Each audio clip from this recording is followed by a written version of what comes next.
Hey there, Grumpy Old Fart here. Be sure to check me out over on Rumble. There you'll find all of my stuff from YouTube, plus my political and social commentary and weekly current events, which YouTube frowns on.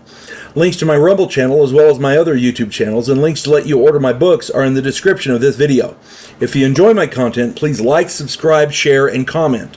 I welcome your comments, even if you disagree with me. Now, on with the video. Hey there, Grumpy Old Fart here. I'm doing an advanced Dungeons & Dragons magic item video on the Wand of Wonder. In every Dungeons & Dragons world, no matter who the Dungeon Master is or what the world is like, there are those half-crazy, egomaniacal, power-hungry wizards who dream up schemes and plots to try and control everything. They're generally called bad guys. Towards that end, they also dream up ideas for more magic items that nobody should have. Things so powerful that it literally turns the world topsy-turvy. Then there are those insane magic users with the craziest sense of humor who create magic items that are so unpredictable that they may do more harm than good. Enter the Wand of Wonder. The Wand of Wonder can be found on page 136 of the Advanced Dungeons & Dragons Dungeon Master's Guide.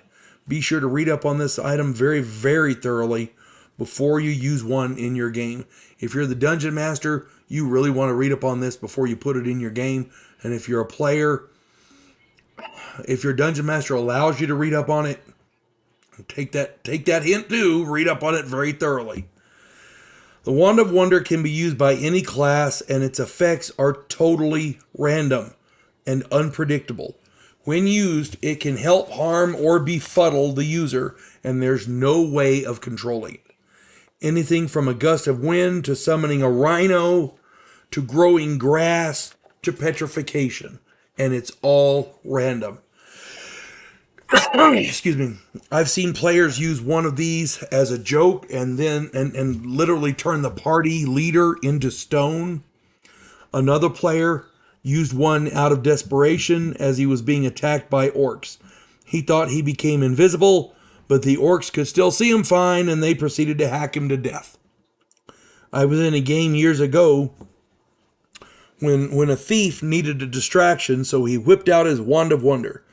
Instead of distracting the city guards, he obliterated them with a fireball, along with the tavern they were in and the entire city district before they got the flames under control. Then there was the cleric stuck in quicksand who aimed her Wand of Wonder straight up and activated it. Yeah, don't ask me why she did it, but she did. A full-grown elephant appeared and crushed her down into the quicksand. People, I have seen players who get a hold of a magic item like this, one of the more unpredictable ones, like the deck of many things or whatever, and they want to use it just to use it, just to see what happens. Yeah, it can be fun. It can also be deadly. I have seen players use a Wand of Wonder and kill the party. I have seen players do the same thing with a deck of many things. I have seen players who, for whatever reason, I don't know. I don't know if they're not taking it seriously or if they're not. They're just they want to be chaotic. They epitomize chaotic neutral for some stupid ass reason. But other players tend to pay the price, and it's not fair, in my opinion.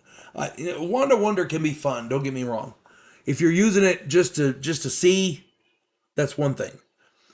If you're going to rely on it, that's a whole different critter. I mean, that this thing can really, really foul up your day. Oh my God. Wands of Wonder are one of those items. They can make they can make the game fun, but just be careful and be prepared for anything. Whatever you do, do not rely on it to save your life, because it's not a 50-50 chance if it saves your life. It's about a third helping, a third hurting, and a third just stupid. I mean, honestly, read the list of things that could possibly happen. It's all there on a chart in the book, and just Doing it as a lark when there's nothing on the line and in a clearing where you're the only one there, maybe, you know. But doing it in a crowded tavern, yeah, that's bad. That's a bad idea. Just saying. I knew a guy one time who did it. We were in a tavern and we had just finished a mission and we were in hurting status. We were going to visit the tavern, get something to eat, and then we were heading over to the temple to get healed.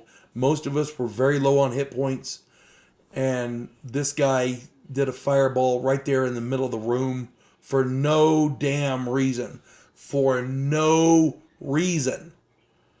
And killed the entire damn party along with most of the people in the tavern.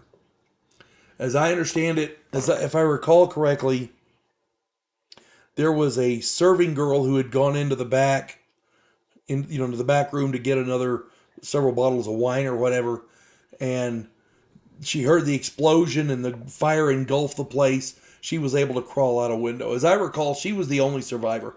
Everybody else in there died. Just because this guy said, "Oh, it's a Wand of Wonder, I'll try it." Bam! Just on a lark. For no reason. Our characters were like 12th level. We'd worked them up and got them up to 12th level. And this guy killed us all for nothing. Just because he wanted to be stupid. Wand of Wonders, again, I avoid them. If I get one, I'm glad to sell it to somebody not in the group so that we can get as far away from it as possible. That's my take. Maybe that makes me a spoil sport. I don't know. A stick in the mud. I don't know.